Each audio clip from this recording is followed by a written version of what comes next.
We'll call the meeting to order. No one is excused. Oh, Todd, sorry. You're good to go, Molly. I never shut off the live stream. Okay. Item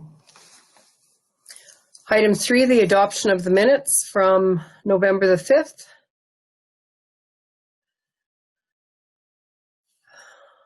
Anne-Marie moves them. Was there any concerns or changes needed? Seeing none, all in favor of the adoption of the minutes? Opposed? Motion is carried. And a call for post-agenda items. Are there any items? Anne-Marie?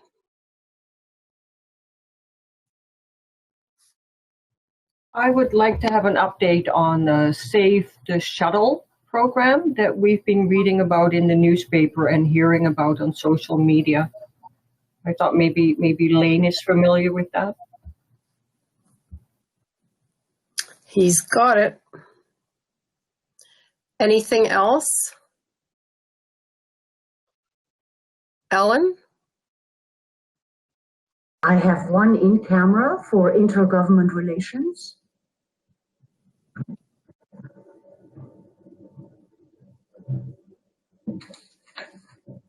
Anything else from anyone?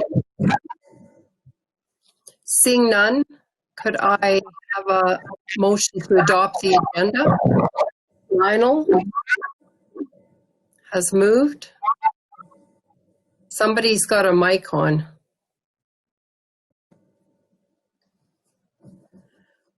All in favor? Opposed? Motion is carried. And that takes us to question period, notice of motion. So just pause there for a moment.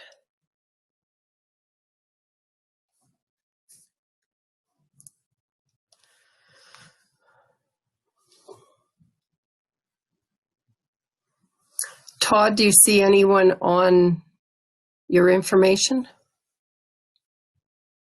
I see 9 people viewing our wonderful live stream presentation of this council meeting, but there are no questions in the queue.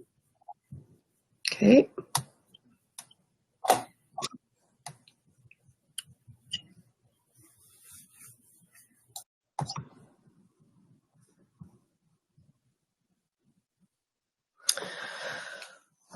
All right. Well, we'll go on then to your report, Todd. Item 7, please. All right. Thank you very much. It's not a super long report this time of year. We're lots of inside work, getting shop tasks and equipment ready to go for next year. So easy peasy. But just as an update, we did get a good portion of the roadside seeding done. We kind of had some winter show up a little early on us and some late added roads. So we got about 5 miles, I think, to complete next year, which isn't so bad. Rentals for the year, I think we had a fantastic drill rental season this year with that great moisture we had in May and June. We've seen a lot of regrassed areas. So 3,536 acres on the no-tills, which is up quite substantially from last year. The conventional drill at 1,800 and the Brilliant's doing a whopping 449, which is great. I think more interesting than the acres to me is the amount of renters that we have. So altogether we're looking at just about 70 renters of those units, which is pretty good, I think.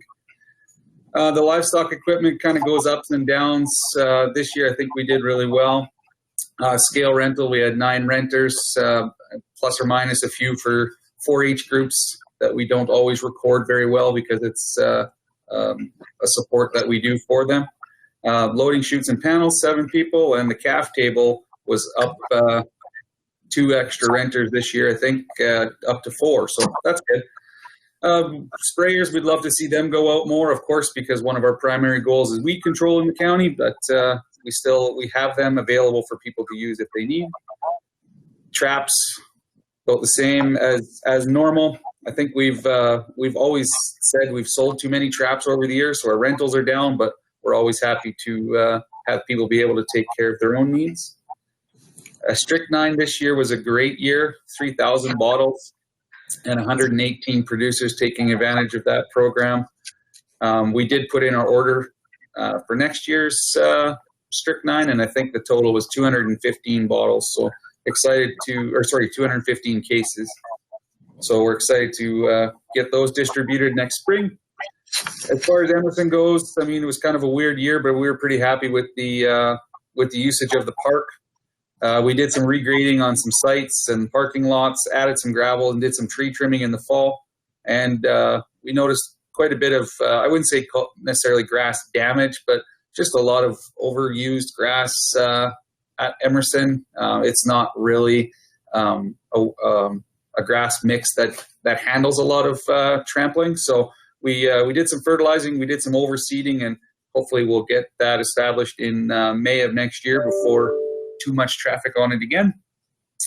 CCIP program, we kind of have committed to just running it for the December season of this year. So December 1st to 31st, as that kind of gets out to the public, we get lots of phone calls. Some people are good with it. Some people wonder why. But I guess we'll see what the population looks like as we go forward. We did our seed cleaning plant inspections. Catherine's always happy to do those. And again, on Catherine, just trying to do up her environmental farm plan stuff again. So COVID kind of puts a hindrance on that, just because we're not really supposed to go and hang out in people's kitchen tables, and nor are we supposed to have them here necessarily. So we try to do it as best we can, with technology as it is. But if you know of anybody that wants to try to go through that process, we're happy to help out as we can. And then the 2021 Provincial ASB Conference will be virtually held in January. I haven't received any real information on it outside of that. So hopefully I can keep you guys apprised of that, and maybe we can make a decision to attend in one room together if we can, or separately, just like we are today. I know resolution voting is certainly difficult when we're not together.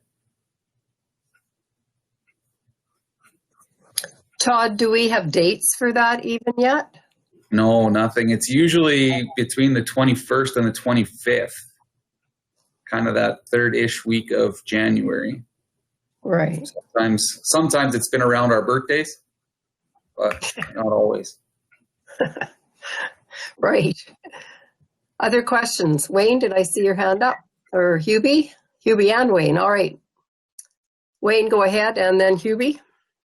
Todd, you told us, I think last week or last meeting, but I'm a little vague on it.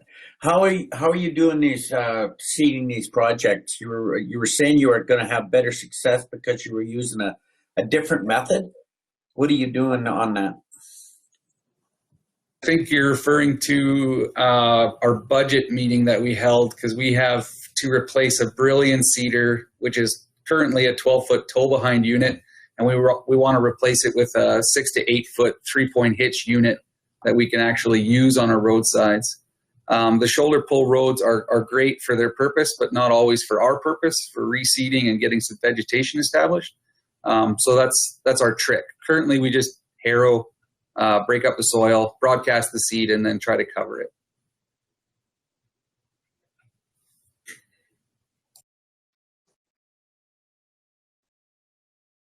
Hubie? So Todd, you were talking about the coyotes. There are a lot of calls coming in that guys are not happy that we're continuing the project next year. I don't know that I would call it a lot necessarily. We're not always so good at recording every conversation that we have, but probably about a half a dozen a week we'll get phone calls and conversations just about it. And guys we've been doing it for 20 years. So guys are very accustomed to it. We did reach out to both partners that we've had in the past, and they're going to continue to buy coyote pelts. And that's where the real money in the program is, not not our $15 that we have historically been paying for guys. But yeah, I'd say guys are disappointed, but they understand, because that $15 is nice when you get a mangy coyote that you don't get any money for the pelts, or you have a couple unsuccessful days, and it helps to pay for some of your time and labor. Okay, thanks, Todd. Kelly and Anne-Marie. Todd, where do raccoons fit in the Pest Act, or do they? Kelly, I believe they are a nuisance Okay. in the Ag Pest Act. We've had several conversations with farmers south of town that are seeing an increased number in their areas. Mm-hmm. Raccoons are a funny one. When I first moved here, I didn't actually know there was raccoons here, and I guess there wasn't a huge population. And they've kind of seemed to have moved off the rivers and into our areas. And the other interesting thing about raccoons, they seem to like derelict yards and old barns and that kind of thing. And one of the things that we have, at least on our southern border, I'm not so sure on our northern border if it's the same, but we've seen a lot of farm sites go away, which maybe has distributed our raccoon population a little bit instead of staying in those old barns. But anyways, they certainly are. We know that they're in Tilly now. We know that they're in Brooks, or south of Brooks, sorry. And so now, in Bizano too, it's not so much surprising.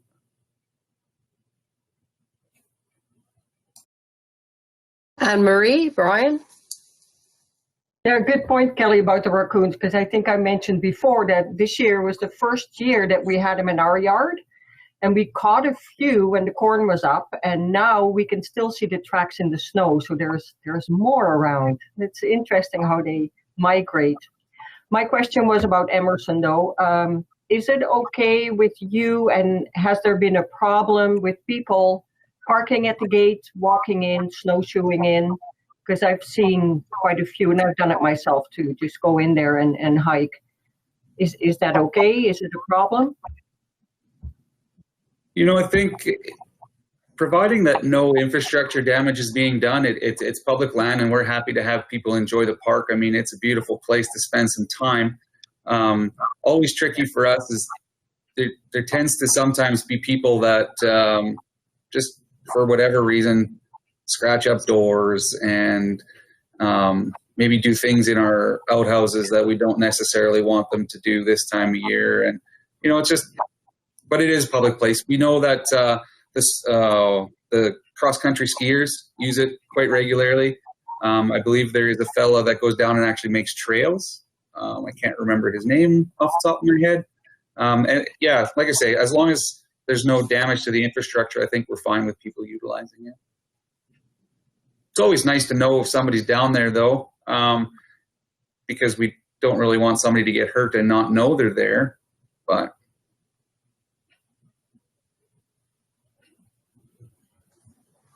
Brian? Well, I just wanted to add something to the raccoon. We've had them in our yard too.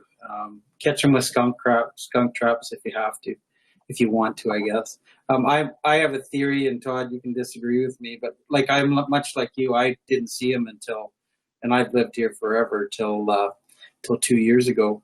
I think the heavy influx of corn, people growing corn, is a big contributor because they love the taste of corn. So I think that's a big part of it. But I think the first time I ever heard about raccoons in our area was from Tom Livingston, and he lives up by Matsman Creek, of course, that he said they were cleaning up all his, he had purchased or gotten some wild turkeys, and they were having a feast on them, and it doesn't surprise me because they'll eat anything. They love to kill things for fun too.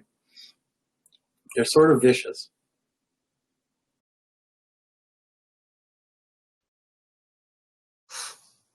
Yes, and I think I've said it before. According to Delbert Gillespie, our once upon a time old neighbor at Finnegan, they love to kill kittens and cats and just will line them up in the yard to show you that we've done it. All right, anything else for Todd? Thanks, Todd. We'll let you get back to just being the moderator. Thank you. Okay, moving on to interim budget. Matt. Good morning. Morning. All right, well, I will try to not take too much of your time. We've had a couple of pretty good sessions where we were able to kick the budget around. At this point in time, we're just looking for approval of the interim budget. We'll be back in front of you once we've got final assessment figures at the end of February there. So we're typically in front of you in April with a final budget. I've got a summary here of the changes that were made to the budget since we met last, incorporating the comments and recommendations from council there, dropping that small business rate down from 90% of the non-res to 75%, keeping the paving tax, which we'll rename to road construction tax, funding Rolling Hills Ball Diamond improvements from the municipal reserve. There was an update to the discount that we're looking at providing for taxes paid by the deadline. We know that Stuart has a little bit more work to do on the Patricia Fire Hall pitch, which he'll bring back to you, but we did remove the asphalt pad from the numbers there. So overall, not a huge change to the numbers, but we've adjusted things there. I did want to take a minute to highlight and tell our story, where we're at and where we've kind of come from. Because I think when you look at the budget and we're just comparing, 2021 with 2020, for instance, if we look at our net municipal property taxes, I think it's a good news story. We shaved off 140,000, 0.5%, when you compare it to 2020. But I think the real story, we need to go back to 2019 when we're talking about our municipal property taxes. So if you recall, in 2019, we had budgeted for just over 33 million in municipal property taxes. We get halfway through the year and we all know the situation with shallow gas. The province came in with assessment reductions of 35% to the shallow gas producers, and that had an impact to us, reducing our municipal taxes by $3.4 million. The province made good and they offset that with an operating grant, but that was for 2019 only. That was a pretty strong signal coming from the province about the state of the oil and gas industry. Council had an opportunity in 2020 to choose how they would respond to that. We could have increased our non-residential mill rate and recovered that $3 million that the province gave to the shallow gas producers in 2019. But we took a page from the province and we incorporated that reduction into our 2020 budget. So going into 2020, we reduced our municipal property tax budget by just over 7%, or $2.3 million. So down from 33 to just over 30.8 million. That provided some continued relief to our oil and gas industry. And then when the pandemic hit, council went further and we provided additional relief in the form of an 8% discount for property taxes, which were paid on time. That cost us another $1.8 million. So I think this is a story that needs to be recognized. In 2020, we went into the year with a 2.3 million tax reduction. You topped it up with a 1.8 million discount for an overall 4.14 million reduction in municipal property tax, or 12.5% reduction for 2020, which I think is a pretty big shot in the arm for our ratepayers. So let's get back to 2021, looking at the interim budget. we've planned for that overall decrease of 140,000, 0.5%. Additionally, we're looking at providing a 2.5% discount for municipal taxes paid by our June 15th deadline. That's estimated to cost us 754,000. So overall, we're looking at an 894,000 potential reduction in municipal property tax, or 3% reduction from 2020 levels. If you compare that back to 2019, it's down $3.22 million from 2019. So I think there's been a lot of messaging coming from the province that municipalities have been slow to respond, but I don't think that you can make that argument for the county. We recognize the situation that our ratepayers, especially in oil and gas, are in, and I think we have made some pretty big movements to support them there. On the expense side of the budget, you've got it broken down by object and by function. For the three main areas, again, I'll emphasize we were able to shave a bit off the budget. The one line that really kind of stands out where there's an increase is that transfers to organizations, which we get hit from the province on that police costing, and then our collaboration with our neighbors on intermunicipal collaboration agreements. I'll step off my soapbox. I think we've kicked the budget around quite a bit.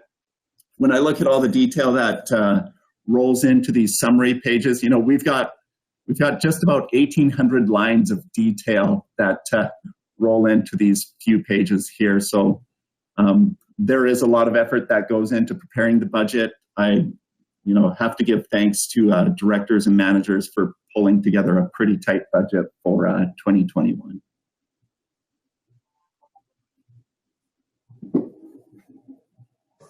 Thanks, Matt. Questions?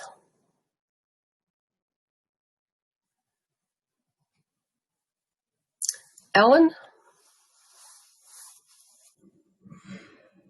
Yeah, but I still, like I brought up previous, the fire hall. And of course, I'm not picking on Patricia in particular, because I guess there's one or so more in the pipeline coming. Now, I know we have to reduce costs, and I looked at the particulars on the fire hall, and I believe, no, I can't, here we are. Now, the building itself is $542,792. So I went to a friend of mine that built a large shop, has 3 overhead doors, has a hydraulic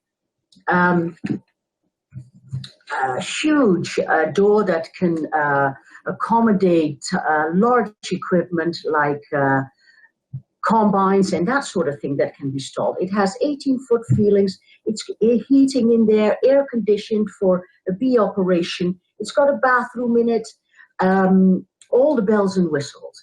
And they paid $70 a square foot, which ended up, this shop is larger than the one proposed in Patricia, and they paid $280,000, and it is fairly luxury building. So I'm still have a problem with the Rolls-Royce instead of the Ford model there. So I think, of course, we really appreciate our volunteer fire departments. They put their lives on the line. We want them to have a safe and functional building, but this just seems over the top. And I'm wondering, I know there was only one quote asked of armor building, and sometimes I wonder if we do not get more quotes, or if it's being put out to tender, or if we can look at having a functional building, but perhaps not a Rolls-Royce type. Anyway, just my comments.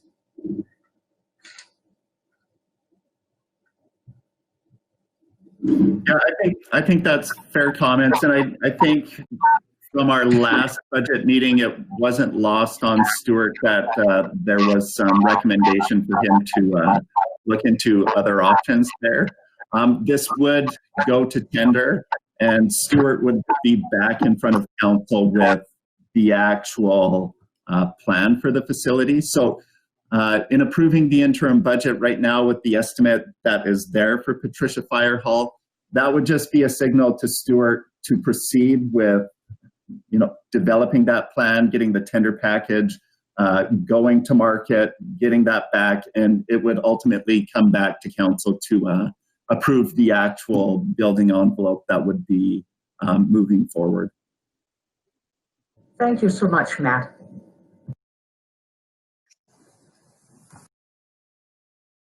Tracy? Yeah, along those lines of the Patricia Fire Hall, maybe this isn't the right time to ask about this, but I don't recall if it was ever suggested to just put a lean-to on the side of the building for the one truck. I know I've had conversations with a few of the fire residents in Patricia, and they had suggested that, and that it would be the fire chief had said that you could do that for fairly cheap. So I'm just wondering, like, maybe this isn't the time to bring it up, or maybe that's an option for Stuart to look at as he's taking his stuff out for tender, and maybe that he could revise his plans a little bit to, you know, make the adequate space that he's concerned about, but do it in a far less cheap, you know, a much cheaper method. Seems to me I recall that conversation. Anne-Marie and Ellen? Exactly. We had that conversation with Stuart, and Stuart had it with the fire chief and Patricia, and options. And we discussed that the last time at our budget meeting. Stuart was going to look at options, maybe do phases, like 2 or 3 he discussed, maybe an add-on to the existing hall. And so, you know, it's up to us, I guess, to leave the $1 million in there and wait till Stuart comes back with a plan. Or we could reduce it to $500,000, and then when he comes back with a plan, we could say, hey, there's still more money or not needed. I mean, it doesn't really matter. The discussion is still ongoing, so we can leave it in until April. Ellen? Yes, I recall asking that question to Stuart personally, and at our budget meeting, I believe, and he did say, as long as it is built up to code, which is the biggest consideration. That's what, at least what I remember of the conversation. And of course, I'm alluding to the lean-to or the extending of the current building.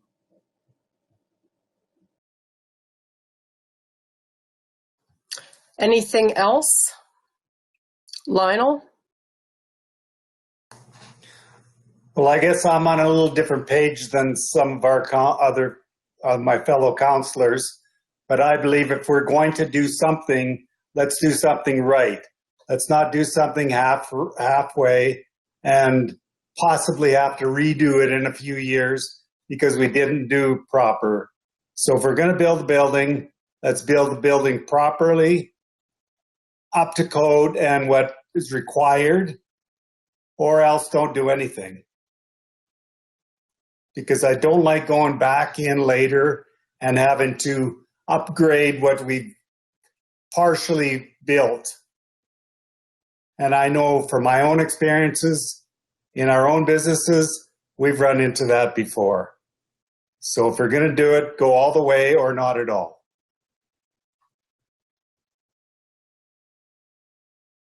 Anne-Marie, thanks, Lionel.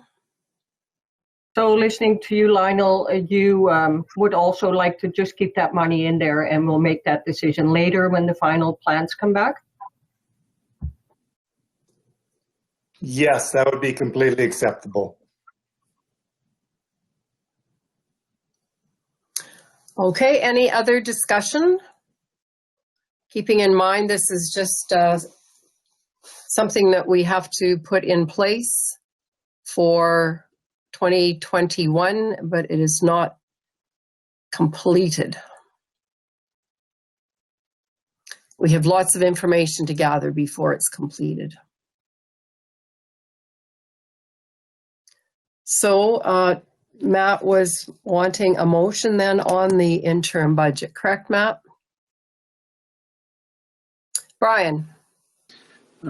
Thank you, Madam Reeve, and I'll be happy to make that motion for to accept this as this interim budget. Okay. Further discussion? All in favor? Opposed? Motion is carried. Thank you, Matt. Thank you. Summary also of the information you gave us. So I'm concerned you can continue to do that at every time we talk budget. It's a call. Yeah, well, it's a big piece that I think I haven't seen a lot of credit coming the county's way for, and I think it's unheard of that you throw a 12.5% tax cut out there, and that's essentially what the county did. So good on council, and I think it's really good for our businesses and our ratepayers, and sometimes we need to shout it from the rooftops. Agreed. Clarence. If we're going to be shouting it from the rooftops, let's all make sure we say the same story. And Matt, could you give us a brief written copy of what you just said about the 2.3 tax reduction, the 8%, and all that on a piece of paper so that we know what we're talking about and we have the same numbers? That would be great. Greatly appreciated. Yeah, I'll have that to you shortly here. That would be great. Thank you. All right. We will move on to appointment to the Rec Board, Rec Park and Culture Board, and Div 8.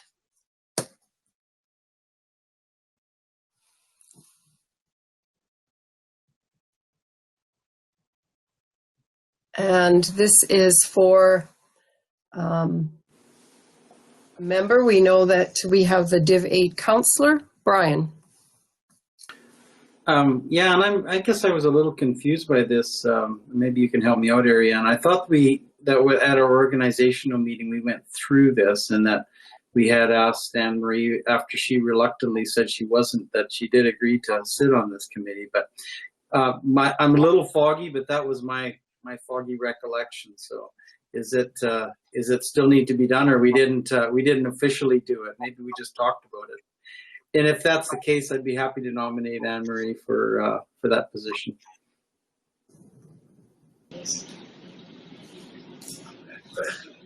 Hi.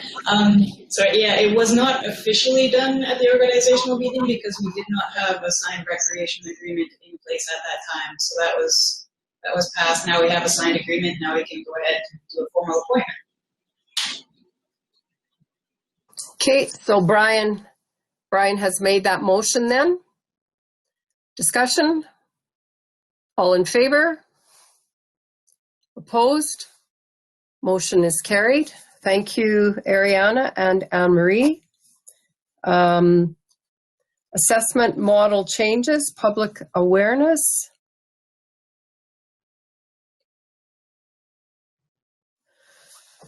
I don't know if there's anything different to report there. We can maybe later in the committee reports speak a bit about our government relations advocacy meeting that we first had, which sort of ties into that. So we'll go on to item 8.5, Councillor payment checks. Any questions? So we need a motion then. Kelly will make that motion to accept. All in favor? Opposed? Motion is carried. Checks for payment, and item 8.6, there is a check over the limit, $350,000. Looks like one of the gravel crushing contracts. Wayne, we'll move that. Any questions? I just got a question on I've got a question on Councillor compensation. Oh, sorry. Didn't get, yeah, it's okay. I see it. We've got some minuses and pluses and minus. How does that work? I've been looking at it for 7 years, and I should have asked before now. But It's just the correct. It's the correct. did I put too much in when I put my my thing in, or take it away? If it's a minus, it's being removed. If it's a plus, Okay. All I wanted to know. you got an add-on. Okay. I was looking at it this morning, and what the hell actually does this mean? I've been looking at it for all these years, and yeah, so. Well, occasionally we do all make mistakes, Wayne. That's why we have. That's not. I just wanted. What was this meaning? So okay, good. Clear? Well, could I add to it, Anne-Marie, or Madam Reeve? Like for this time, Wayne, I can't remember exactly what meeting it was, but everybody on council claimed for 5.5 hours. You claimed for 4.5 for that particular meeting. And that's just because we sometimes forget what time we leave and we don't make a note of it. So we think it's right for you to be compensated at the same rate as everyone else, so you get an extra hour. That's as simple as it is. Yeah, and I told myself I had to ask this question. I sound like a total nit. Now I know, so I won't ask it again, I promise. No stupid questions, and the ones that are asked are important. All right, we'll move on to checks for payment, and that is a check over $350,000. So we need to make a motion to approve payment. Huey will make that motion.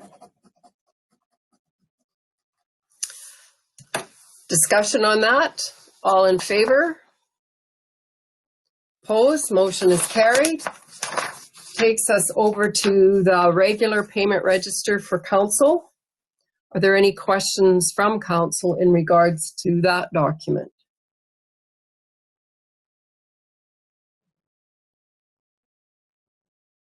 Ellen. Yes, just a question. It's for Borson Instruction, and it's a holdback release for $29,750. And I just don't know, what is a holdback release? Just curious. Well, I could pretend to know and say that it's money that's kept until the construction is sort of registered as appropriate and lasting, but I'm sure there's somebody on our staff that could do a better job. So, Evan or Lane? Thanks, Madam Reeve. So that's exactly it. We do hold back money until the final certificate is complete, and then we release it. So it's typical for all of our signed contracts that we do that.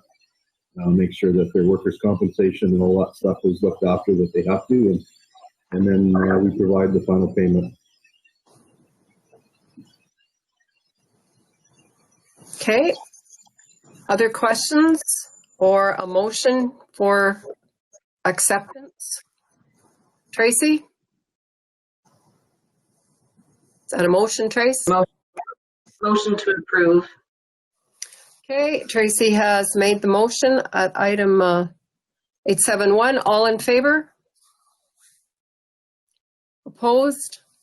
Motion is carried. Functions of council requests. Committee reports.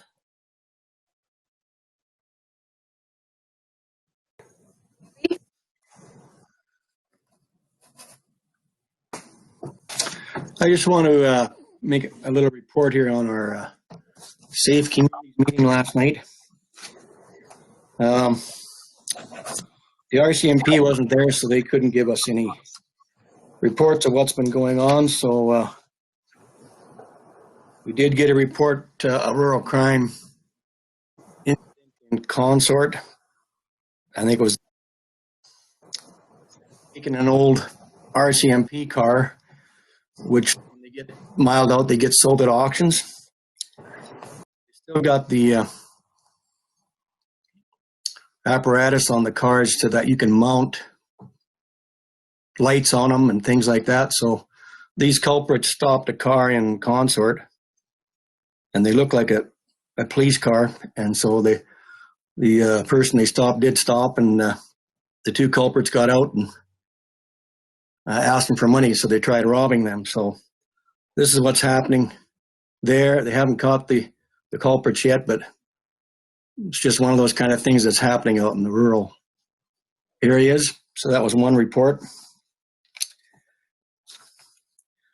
But on a lighter note, they're going to have the Cram the Cruiser again at possibly a Canadian Tire parking lot, where people would buy toys for needy families, for kids. And they cram the cruiser with all these toys and gifts for kids. And it's part of the helping the families at Christmas time. So I think that's going to happen again. And they're going to try to hold it in conjunction with the Kinsman Parade. Originally, they said they weren't having it, but it looks like it's going to happen December 5th. So that's in the planning session right now. And I think it'll all be involved with food donations as well for the food bank. So that's nice to see that's happening.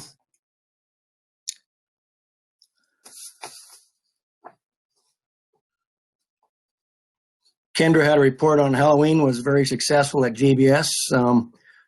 They had a lot of people came there and they ran out of candy, so they had to go out and buy some more. So turned out pretty good. A lot of happy people there. Remembrance Day ceremonies were held outside, and she had noticed a lot of people had showed up with their cars and their families in their cars. So instead of being out there with the policemen and the other people at the cenotaph, they decided to stay in their cars. So it was a really good attendance there that way. So that was good to see that they remembered our soldiers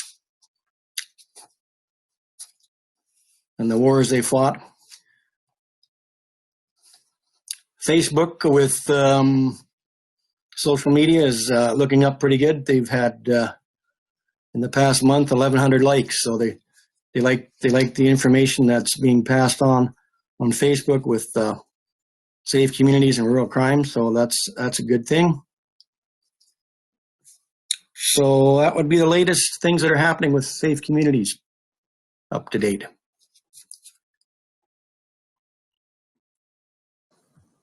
Thanks, Hubie. Questions from anyone? Anne-Marie?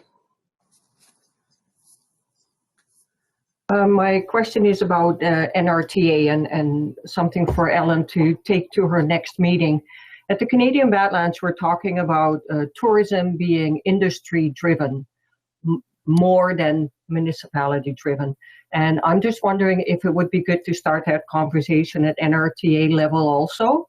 And then in January, when we're going to talk about different committees, it would be good to have that information.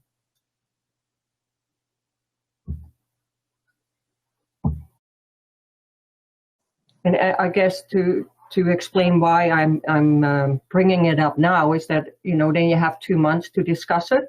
But if you look at the minutes, because all we get is those the minutes for the AGM and the meetings that they have, you see that there's 5 councillors on there plus a CAO. So it's a good discussion to have, I think.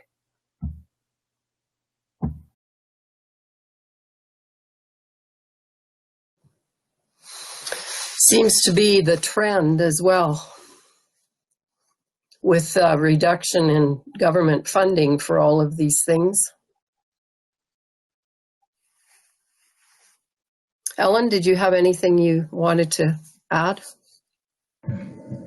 Yeah, I'm just wondering if that would just include councillors not being on there to represent at the committee level, or also the money that Joint Services is contributing to the Experience Development Fund. because we do that in conjunction with the City of Brooks, which is being used for experiences, anything in the tourism field that can be accessed through a grant. I know that is going well. Of course, now we're in a pandemic, so it's not going as well, but hopefully now that the vaccines are on the horizons, that the events and experiences are going to happen again. And they do rely upon that money, which is not a huge amount. I believe between the two of, it's a little bit over $11,000. But anyway, I know they are frightened of that. They had heard, rumors before that it may be pulled, and because the DMF that is coming from the hotels at the moment is not doing well, obviously, because of the pandemic. So I'll bring it forward. It's actually, I have a meeting hopefully later this afternoon, and I'll see what their opinions are.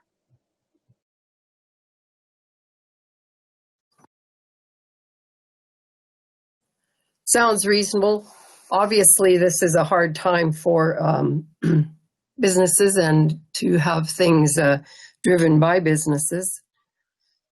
But I think into the future, it's something that needs to be definitely considered. And CBL, Anne-Marie, is basically like just being, there's just some consulting work being done. Is that what's happening there?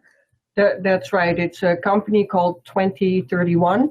And later this afternoon, we'll get the report that they put together about their consultation with all the stakeholders. And one of the questions was also, will you still support Canadian Badlands, or do you think it should be industry driven? And so we're going to have that discussion too.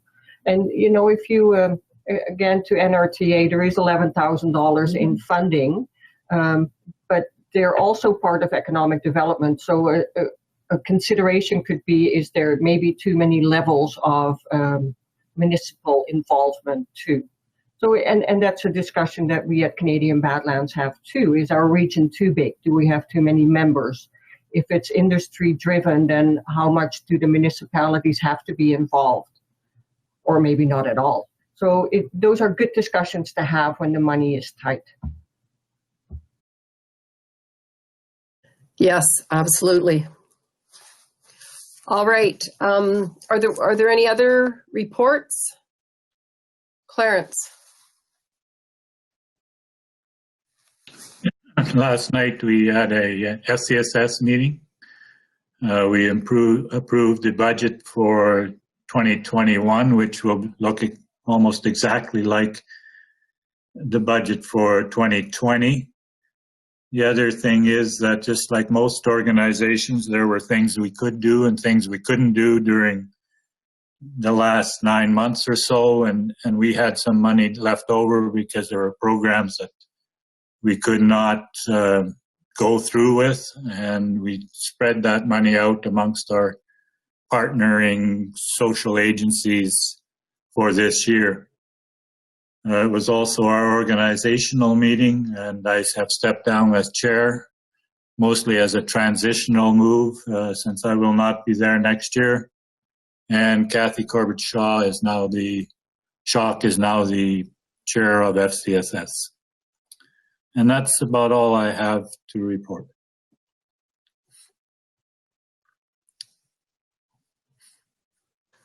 Thanks, Clarence. Questions? Wayne?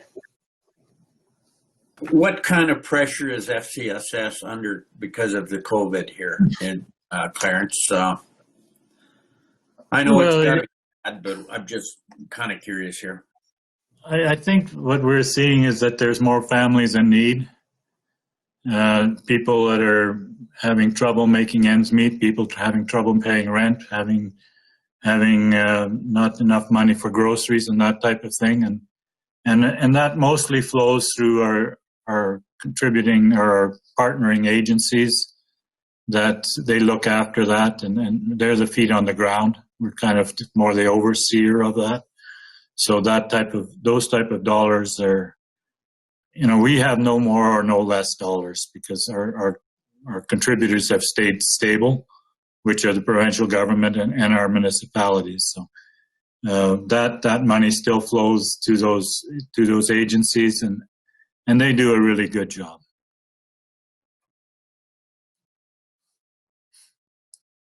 Thank you. Kelly? Madam Reeve, I would like to give a library report if I could. Libraries, just so everybody knows, all are open, doing business differently, but open. So check your local libraries if you haven't already. Memberships are nearing an end, so reminder to renew your memberships. The only library that is not open to the public yet is at Alcoma School, Rainier, Scandia. For some reason, that principal, and we're looking into it to see why that hasn't been reopened to the public yet. But all other Newell libraries are up and operating. And again, a great volunteer shout out to all the Newell library people who keep our libraries open and functioning as well as they do. As for Shortgrass, we realized a lot of cost savings this year, and those savings were relocated or allocated into ebooks. Ebook reading, learning has tripled this year. And so that is interesting to note. Otherwise, Shortgrass is functioning as well as they can. They're operating and promoting COVID safety throughout our Newell libraries. So that's it, unless there's any questions for libraries.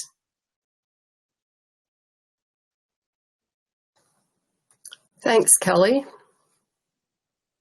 Anyone else have a meeting to report on?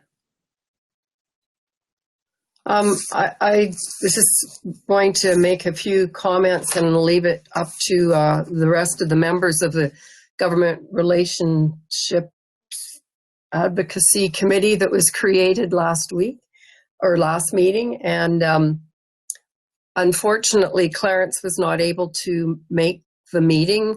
It was planned quite quickly. I got right on it after council. And so we had a meeting on Tuesday at 1 o'clock, which after our council meeting, so that would have been on the 10th, because Jason Schneider, who was part of the committee or part of the group that met, and Paul had lots of commitments, Paul McLaughlin, with getting RMA and their new members back on track with orientations. So we had a meeting, and involved were Cypress County was involved, and our committee, as well as Kevin Halstead was part of it this time too, as was the Cypress assessor, and Ponoka. Charlie Cutforth was involved from Ponoka. He's their CAO. And I'm assuming that that's because Paul is the mayor, or Paul's the Reeve of Ponoka. Is that right, guys? Yes. Okay. So he was involved as well. And I have to tell you, I tried to take notes as well as chair, so it's sort of jumbly here. But one thing he did say was, heaven forbid when if you're a municipality that owes no money, has low taxes, and happen to have money in the bank these days. It's not a good thing to have accomplished all of these things, it would appear, because the province is finding ways to attack. So anyhow, RMA pointed out that municipal affairs should be our champion in this work that we are trying to do to advocate and to educate. And Paul also mentioned that the RMA needs to own this narrative, and he feels that there was a win with the assessment model review, that the municipalities did well in that lobby, and that now perhaps we need to lobby and empower our MLAs and educate them, because this is a time where we have to fight facts with facts. It was sort of a wide-ranging meeting that talked about a number of things, including this municipal report card sort of going to be drawn up by the province that reports that will have a sort of metrics, a measuring tool to show how, I guess, how your municipality is doing. And so we wondered if that might bring some new knowledge to the provincial government when they do that, to see that there are some efficiencies in our municipalities. Anyhow, other people were involved. Brian was there, Kelly was there, so I will quit rambling and see if they have things to add. Brian. Thanks, Madam Reeve. I think you covered it for the most part very well. I guess I'm going to give some post-meeting thoughts, and when they talk about the government report card, when it's going to be brought out by the province, I am still very concerned about that, because I have a feeling the metrics that they're going to be used are not going to be favorable to those of us that have, as you indicated, low taxes, money in the bank, and no debt. Because, again, look at the County of Newell, for example. I mean, we've spent a lot of money in the last 10 years. We're going to, in some ways, those metrics can be shaped and formed to show us how we're being irresponsible rather than responsible. I think we need to be the ones that take control of the metrics and say, this is the way, in order for a healthy municipality to be functioning, these are the things that are important. Reinvesting in your infrastructure, dollars per kilometer of road. So, I still believe firmly that this committee meeting is going to be very important, and that we need to drive this ship. We can't wait for the province to come out with their ability to measure our municipalities according to their measuring components, and then make assumptions or make recommendations or analysis on stuff that really should be in there. And I mean, Kevin has pointed out so many times that, when you're measuring stuff, you have to measure apples to apples, and doing it across different provincial boundaries is sometimes very misleading. And that is my fear, is that this government has an agenda, and with that agenda, a measuring stick that could be created might not be very favorable, and we'll end up playing defense again. And as I stated before, I think that playing defense is much harder than playing offense.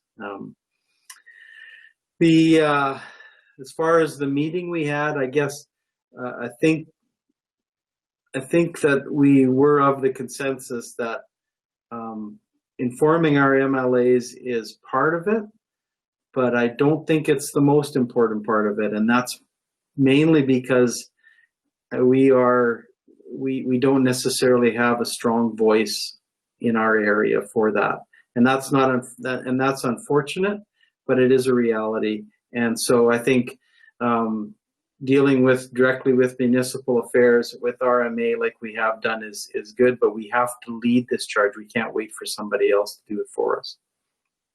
Thanks, Molly. Thanks, Brian. Anyone else from the meeting want to comment? Kelly. I would just add that to add what has already been said, a strategy was proposed, and the idea, it was called a communication strategy. It fits in the advocacy training that we received from the RMA convention. It's controlling the narrative It's getting the information out to our ratepayers about what is, how we are helping oil and gas, how we are promoting small business and supporting them in our community. And from that, then you can go to RMA with that information as well, which is very localized, but they will then accumulate the information and gather it from other municipalities as well. So I think it was, I wrote the notes, two-pronged attack, get our local story told and tell it well, and then share it with RMA, and RMA would do what they could through municipal affairs. And also,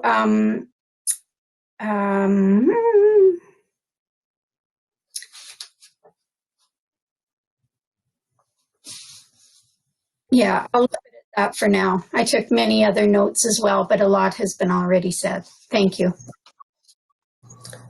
Thanks, Kelly. Anyone else? Matt or Kevin? We're going to have a meeting again at the end of our council meeting today.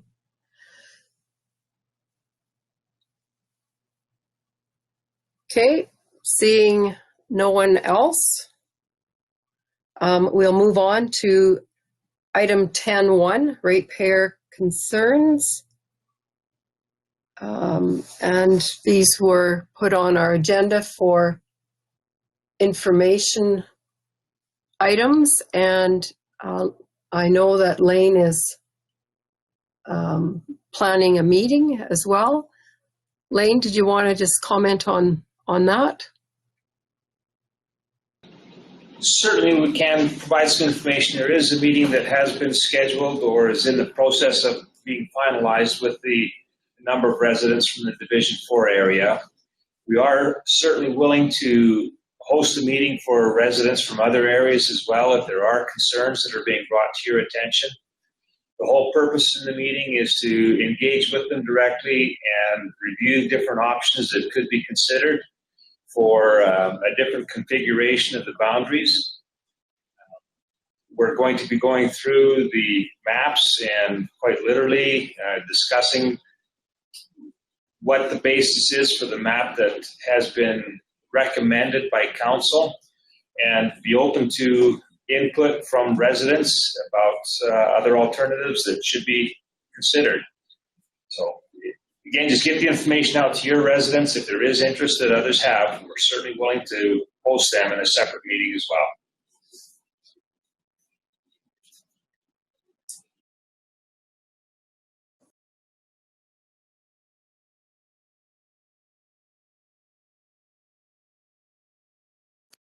Wayne? Yeah, I've been making quite a few phone calls to residents of Division 4, mostly. There's been some others too, but there's quite a few that had, up until my phone call, hadn't heard much about this. Not all of them were against it. There was a few that just didn't care, you know, and others wanted more information. So I will get back to these people, and Lane, we discussed this meeting before, and every time I get talking to him, I keep going on, or I forget to give them the information. So I'll get back to these people and tell them to come in, get in on this meeting. I think their biggest concern, a lot of them are saying, what's the rush? They would like to get a lot more information, and they're not getting what they want. Also, I had a lady email me last night saying that she was upset because her kids are going to be pulled out of Alcoma. Well, I emailed her back and said, this has nothing to do with Alcoma School. It will not affect her kids at all.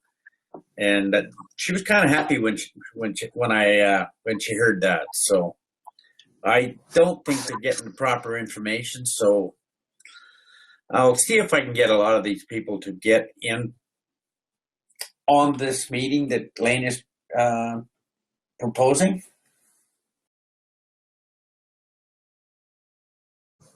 That would be excellent. Any other comments, concerns? Ellen? Yes, I'm just wondering, I found out a couple of days ago, now personally I do not have social media, so I am not on Facebook, but apparently there's not a direct link to the survey monthly, you know, the survey. Is that a possibility to get that on Facebook so they don't have to go then first to the, secondly to the county's website? Would that be a difficult thing to do? Just one less step, if you will, for our residents to weigh in? Yes.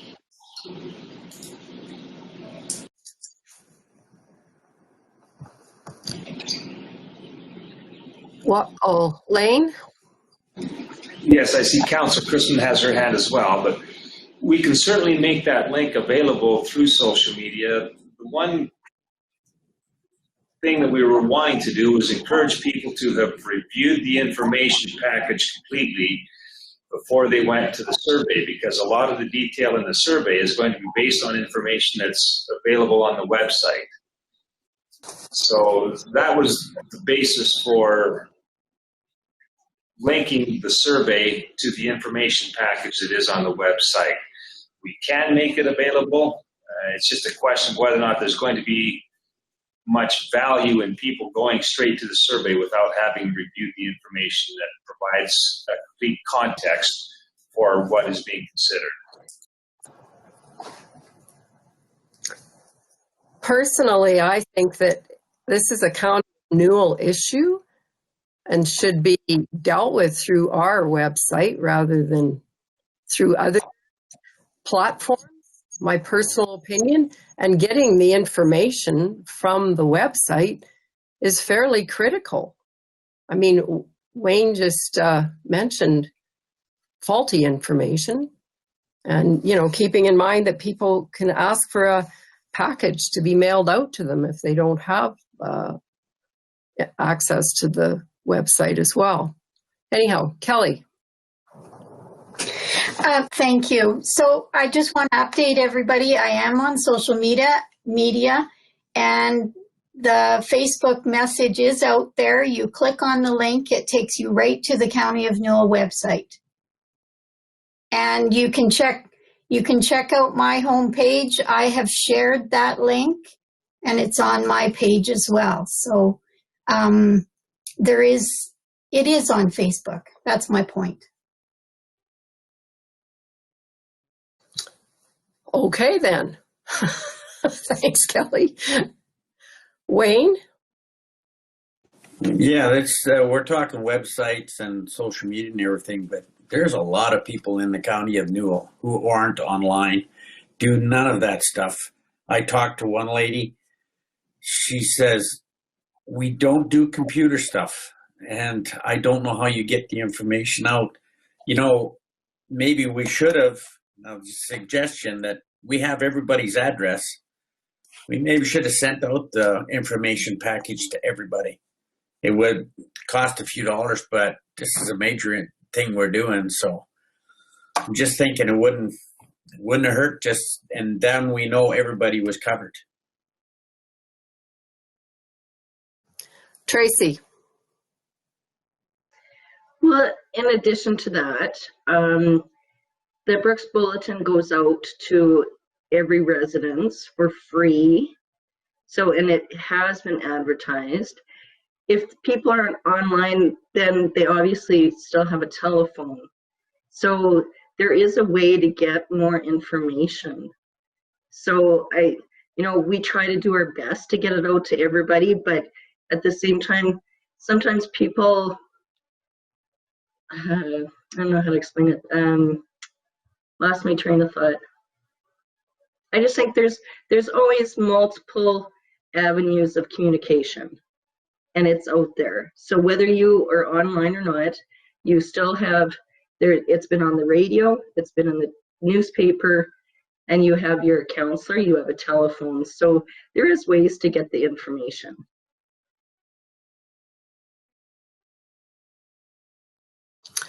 Hubie. I think the biggest concern from these letters that have come in is it's happening too fast.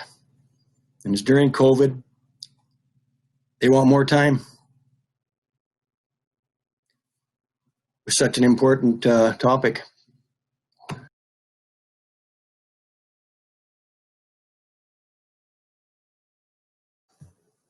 All right, any other comments, thoughts? Keep laying in the loop if you've got feedback from people, so that when he's looking at map reconfigurations, he's got all the information that you might have from your community as well. Lane, was there anything else? No, again, just if you've got people that are interested in participating or connecting with us directly, just refer them to us. We'll reach out to them for sure. All right. Clarence? So are we getting, like, I haven't had one call. Are we getting calls at the county office? Are they from more than one area? How broad is it? What type of questions are they asking? Just curious. So far, I've only spoken with 2 individuals.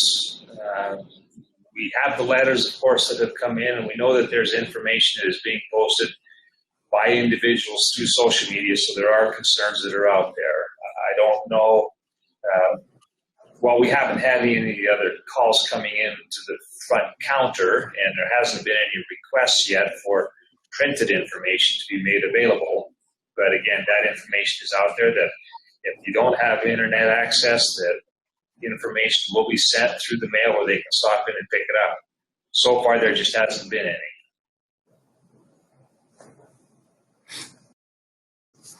Thank you. Lionel? Well, it seems like we're getting some mixed messages here. But I think the really important part is that the information comes from the county, not from social media that anybody can put information on. And it may not necessarily be correct information. So the information we want to put out there is our own information. And so that should come through the county website. I had a couple more things, but I think I'll keep them to myself. I haven't heard a lot of discussion about it. I've gone to see some neighbors and some people about the boundary adjustments, and there have been very few comments. There are very few concerns. I've had no phone calls.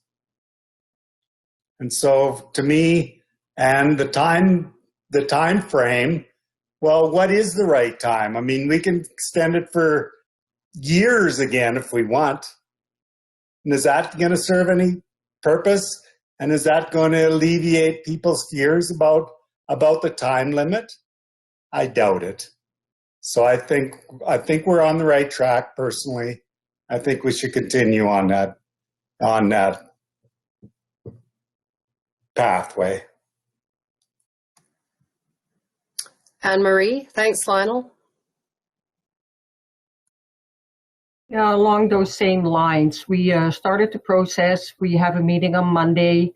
We still could take letters and phone calls till December 2nd. So let's not change our course right now. Let's just continue with the process we started. And keep in mind that we're trying to fix the problem of a 250% difference between residents, ratepayers in one division, and ratepayers in our highest populated division. And that's the issue that we're working on. So let's just continue with the process.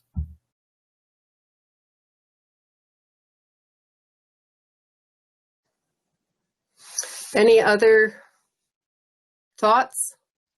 Ellen?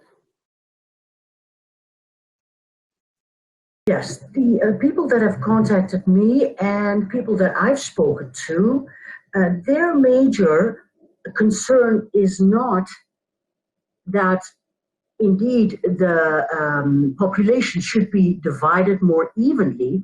Their biggest thing, as has been said before, is the short time frame for meaningful input from our ratepayers. We do have a public participation policy, and that's why we have it.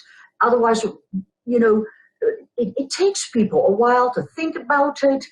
They may even want to speak to some other people. They may not know exactly what is going to be the impact. And anyway, that to me was the main problem with it. What is the rush? We're in the middle of a pandemic, and so on. So they would like to not rush the program. I mean, there is other possibilities out there that perhaps may fit better, and perhaps the division number of 7 may not be written in stone. I mean, this takes time, and this is what I hear back from the people that have contacted me. And I have a question for Reeve, if she got any feedback from her constituents. I've had, as I think I mentioned before, we had a GEM Community Association meeting, and so I printed off the document to begin with. That's a couple of weeks ago now, right after the document was available. There wasn't a lot of, obviously, talk that night. Yesterday, I had a call, a very pleasant phone call from someone offering a suggestion, which I've passed on to Lane. And he, as I said, he was offering a solution to what he thought would be better to keep the GEM population all together. But totally understood if that couldn't happen, that there has to be some shifts, there has to be some changes. So that has been my total contact with phone calls from my area.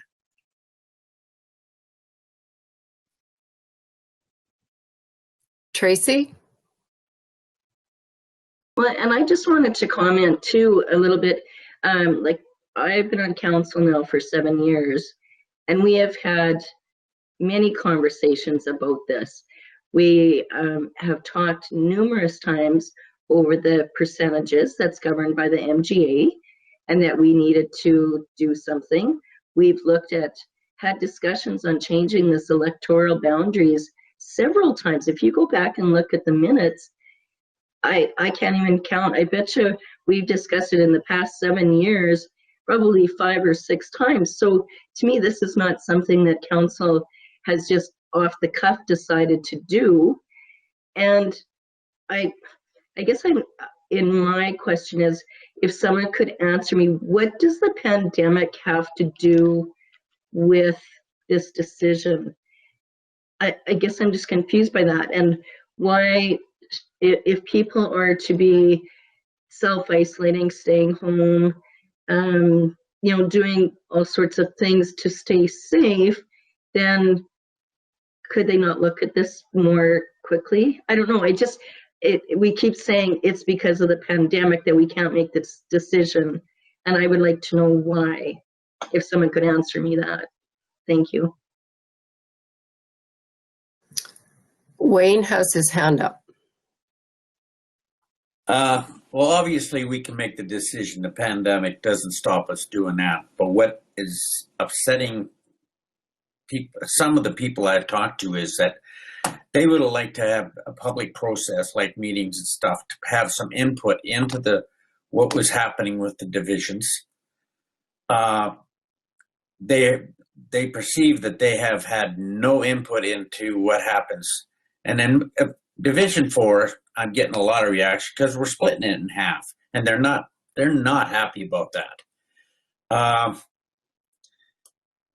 Another thing is, this is a question for Lane. Like, I know we have to have this all done by the 31st of December if we reduce the councilman, like down to 7 areas. But can we change the boundaries a little bit to make 10 councils even? Do we have to do that by December 31st also?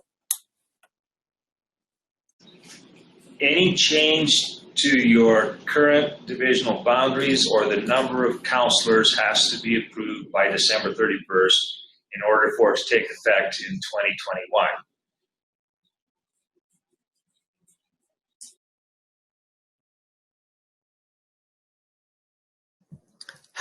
Having said that reminds me of something I did comment about when people say, well, it's a very small part of the budget that, I read that somewhere.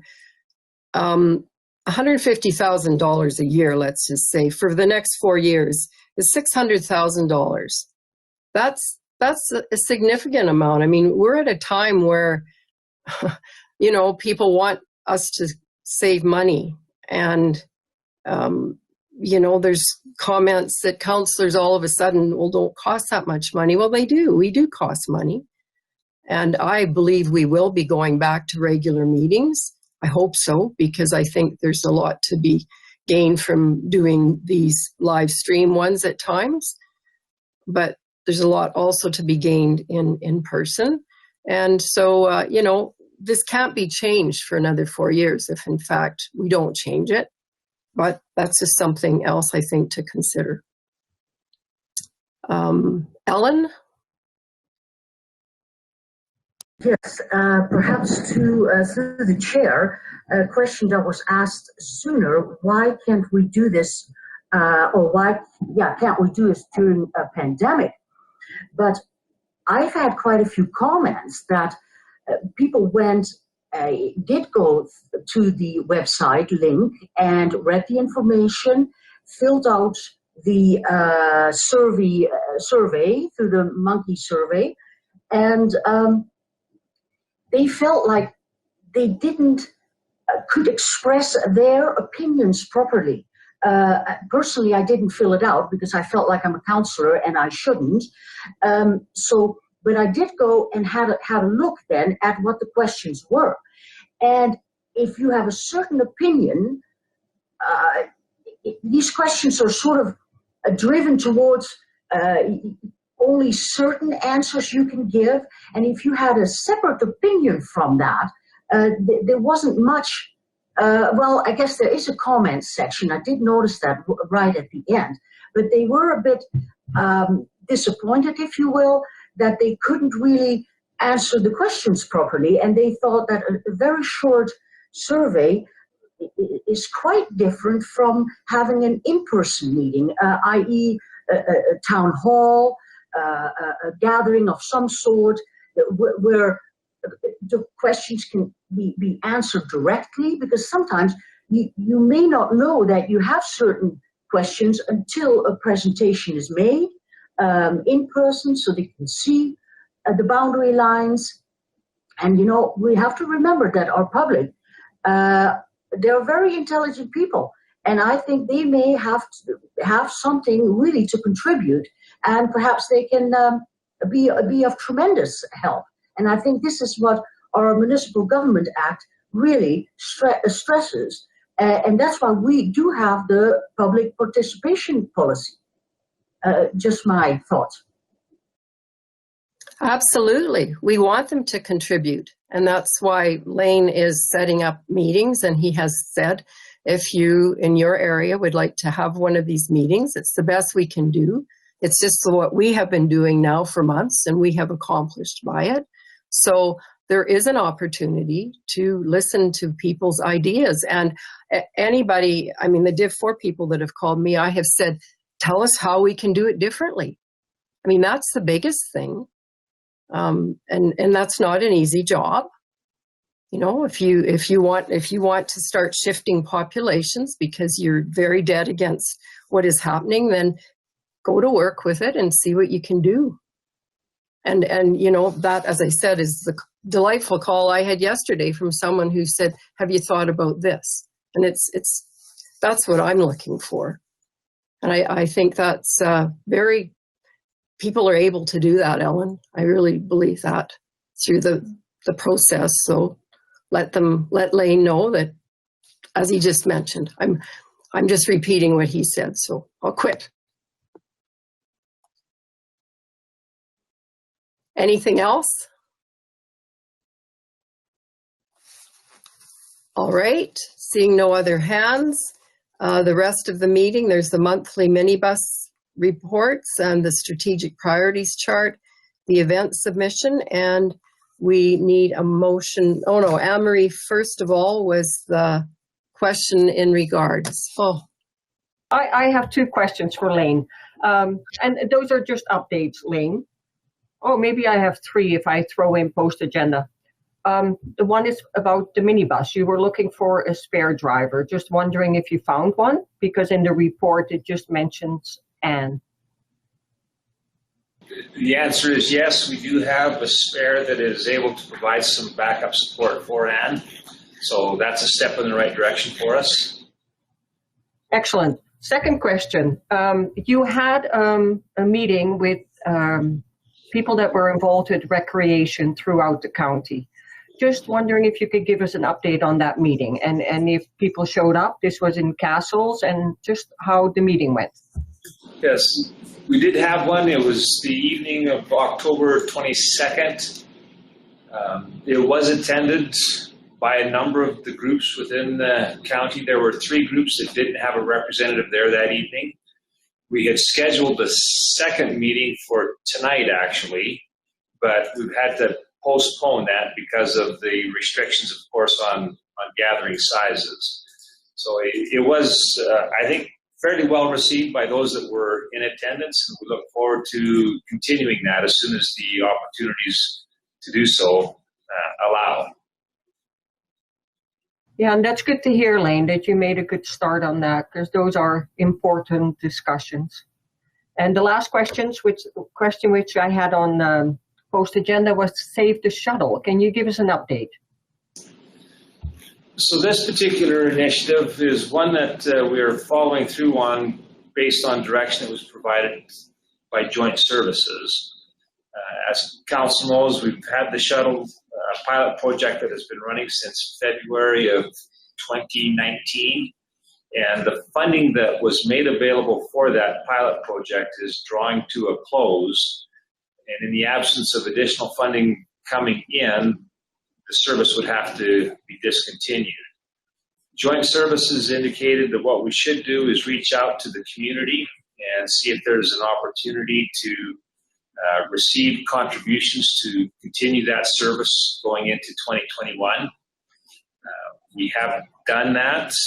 There is funds that are starting to come in. What is required is $40,000 basically in contributions in order to continue the service. So that initiative has been launched, and like I say, it is meeting with success. We have also informed the registered riders for that service that in conjunction with the continuation of it going into 2021, if we're successful in raising the funds that are required, the fee for service will also have to double from what it has been during the period of the pilot project. We're encouraged with the progress that is being made and think that in the end, there's going to be an opportunity for that service to continue in 2021 through this initiative.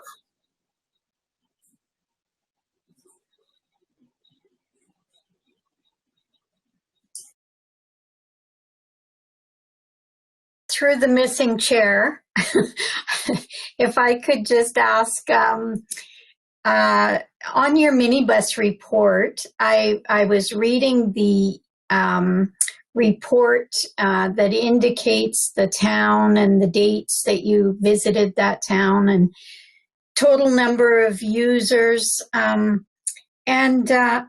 This statistic really struck me.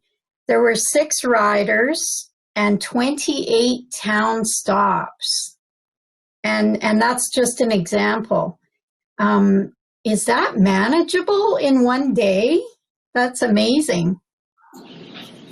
Well, it requires some planning, some effort, but yeah, once they hit town, that bus is constantly going from one location to another. It is a service that's appreciated by those that are using it. Yeah, it's incredible, really. I mean, that's a high usership rate there. Another one had 8 users and 26 stops. Oh, here's the big one, 8 users and 30 stops that day. So I can't imagine Anne how she keeps track of everybody and where they're at. And anyway, kudos to her and the job she does for those seniors.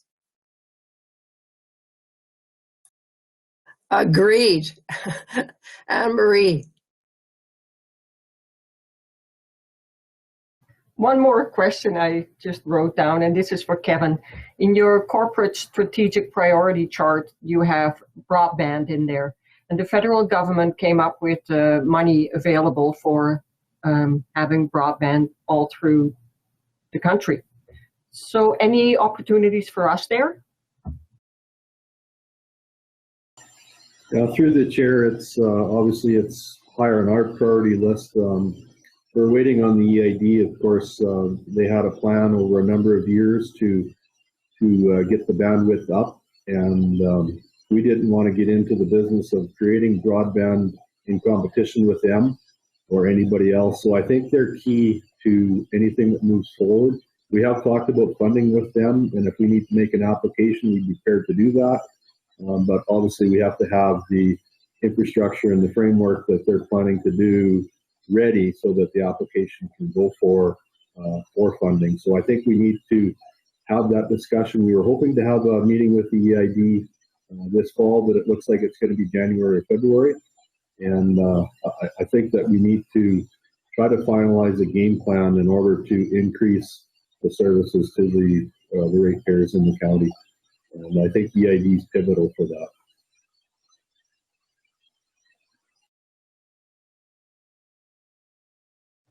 And to add to that, this Alberta Community Partnership Program, I think it has a deadline January 15. So is there a possibility to use that? Yeah, I'll reach out to Ivan again and see if they're in a different position specifically on broadband, because obviously we want to make sure we have something in by the deadline.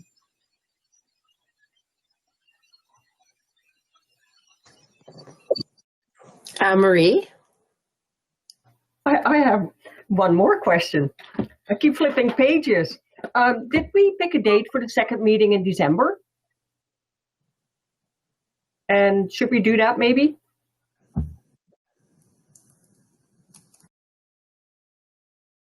I thought we canceled it.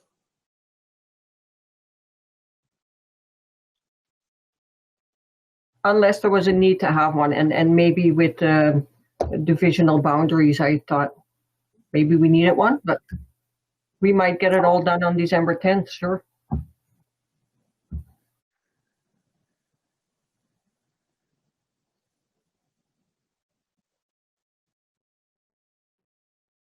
Clarence? And regarding the meeting on the 22nd, or could you tell us, well, I guess my main question is, was there someone there from Rolling Hills? Yes, each of the facilities from Rolling Hills were represented in one way or another. There were, I think, 3 representatives there. Okay, good. Thank you. Lane, if we decided to have a second meeting in December, is the next meeting too late to have a meeting? If you know what I mean, like from the legalities of it all? No, it could be scheduled during the next meeting. We would just go through the notice process that there is another meeting that has been scheduled to replace the one for December 24th, which up to this point has been canceled. Right. All right. Anything else? Anne-Marie, did I see you had another question? No, you're good. All right. Hubie has one, so. I think we thought if we needed one in the latter part of December, it was going to be 22nd or 23rd. That was mentioned last time, but maybe we don't need it. Yeah, we've had council meetings on the 23rd before in December, but we have not had one on Christmas Eve. So I would think it would have to be the 23rd. Wayne and Brian? I would suggest that we have another meeting on the 22nd just to give our ratepayers more time to get their concerns in. And this is not going to hurt us much, but just would like to let our ratepayers have as much time as possible to mull over what we're planning to do and see what you guys think. Well, unless I'm missing something, it seems like we voted on this once already, did we not? Like because I remember thinking that we should wait, and then Tracy gave a eloquent speech which changed my mind, and I voted differently. And so let's try and hurry up these people to get going on their concerns. And if we need to on the 10th, we can then plan another meeting. Would that work?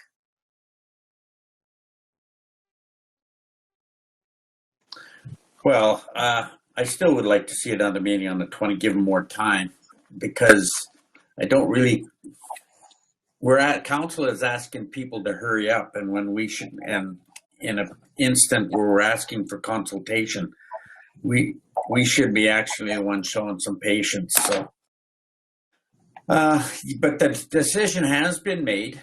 So that was my suggestion. If nobody else is in favor, that's fine. Tracy, you had your hand up, or Brian? I did have my hand up, but I think you answered everything I was going to say, or said everything I was going to say, Madam Reeve.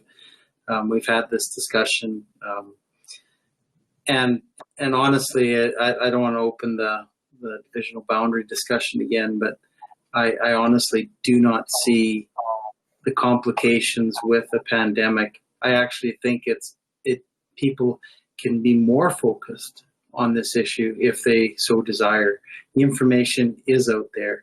Our staff has done a wonderful job trying to put things in place, and they've been fluid. I mean, Lane has set up a meeting on Monday to accommodate some ratepayers. So I can't say enough about the way that it's been handled. I think I've only received one phone call, and that's from outside my division. I have zero from within, and we had a great conversation. And I basically left it with, you know what, this is not what we've proposed is not set in stone. We're looking at all your feedback, and we appreciate all your feedback, and it will be considered.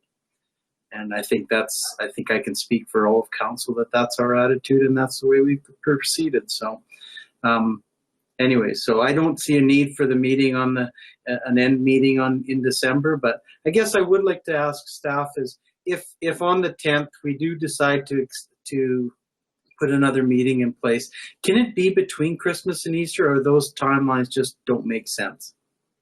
I guess it's just that 2 weeks puts us at the 24th. And I don't think there was much appetite for that. So do we go between Boxing Day and the end of the year? And that's a question. Let's face it, what the world we're dealing with, I don't think anybody's doing a lot of traveling. I may speak for just myself, but I don't think much people are traveling. So it might be sort of refreshing to have a meeting on the 27th or 28th. I don't know. I can't remember what dates of the day of the week that lands on. But I'm asking that question not of the rest of council, but I'm asking it of Kevin and Lane as far as logistics and putting things in place, making sure all our T's are crossed, our I's are dotted with the stuff that has to get done before the end of the year.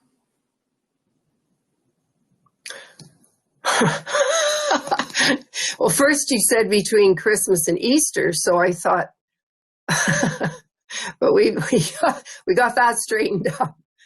My personal feeling is that there's probably quite a few staff maybe taking Christmas holidays. I don't know, that's sort of a time where, and I know this year could be different. There might not be any Christmas celebrations at all, except of the people in under your roof. So, Kevin.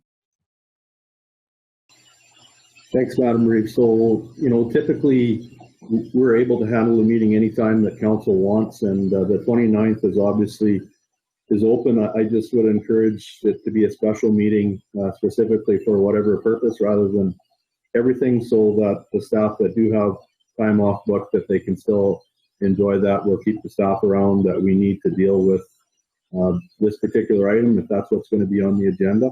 Other stuff can be on there too, but I just wouldn't want to encourage all staff to change their holidays over a divisional boundary issue, because there's only certain staff that need to be there for that discussion. Good point. And we have, I think is this possible, 24 days till our next meeting? No, 14. Yeah, we have a long stretch before December 10th. So let's be optimistic, folks. Tracy and Lionel. Well, I just want to go back to, again, we've already talked about this. We've set our date as December 10th. And I mean, we've obviously, there's individuals out there who have already taken time to write letters. So they've already looked into it. They've also gone in and purchased advertising on the front page of the Brooks Bulletin in regards to this. So if you have that kind of time, then you still have 5 weeks before December 10th to get your comments in and to ask questions. Like, I don't see postponing it 2 more weeks is going to give anybody a difference. Like, I think we made our decision, we keep it at our December 10th. If we get a whole bunch of feedback and a whole bunch of comments, then we can look at it at our next meeting. But I think we stay true to our decisions at this point.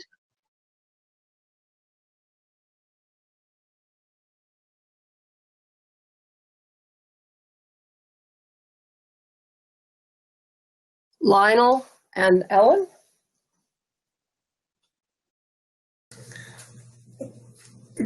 Thank you, Madam Reeve. I actually believe deadlines are important. I don't think they're wishy-washy. We have deadlines for many things in our lives, whether they're paying your income tax, paying your speeding ticket on time. We have deadlines all the time, and I think they're important because they guide us. And they give you something a target to achieve. So I'm of a little different opinion than some of my fellow councillors. And I do believe that I know in my own personal life, I have about 3 piles of mail. One of them is stuff that I don't have to do for months. One of them is stuff that I need to do in the next little while. And some of them have deadlines immediately. But that last pile that doesn't have to be done in months, that tends to get forgotten. So I'm of the favor that I think the deadline is important. And I'd have no problem with it at all. And I think that most people that have concerns in the county about what we're doing can make up their mind within a couple of weeks. They've already got their mind made up for the most part. So I'm not opposed to a deadline at all.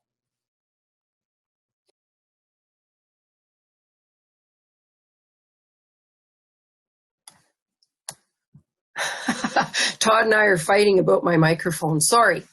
And it's 20 days. I counted 20 days till our next meeting. Ellen.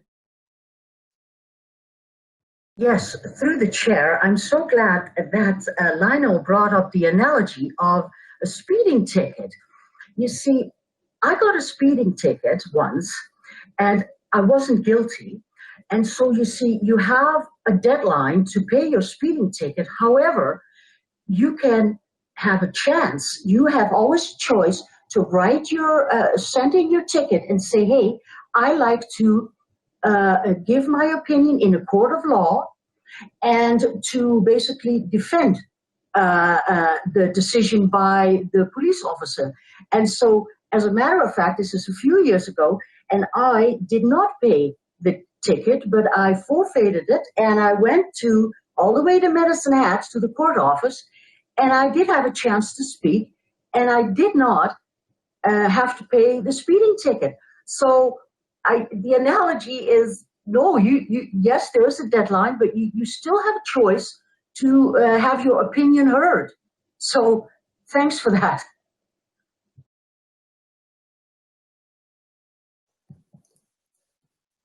Let's move on.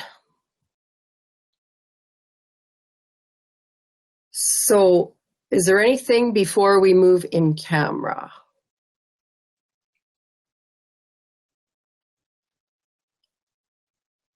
So let's have a motion to move in camera then. QB is moving us in camera. All in favor? Opposed? Motion is carried. We're in.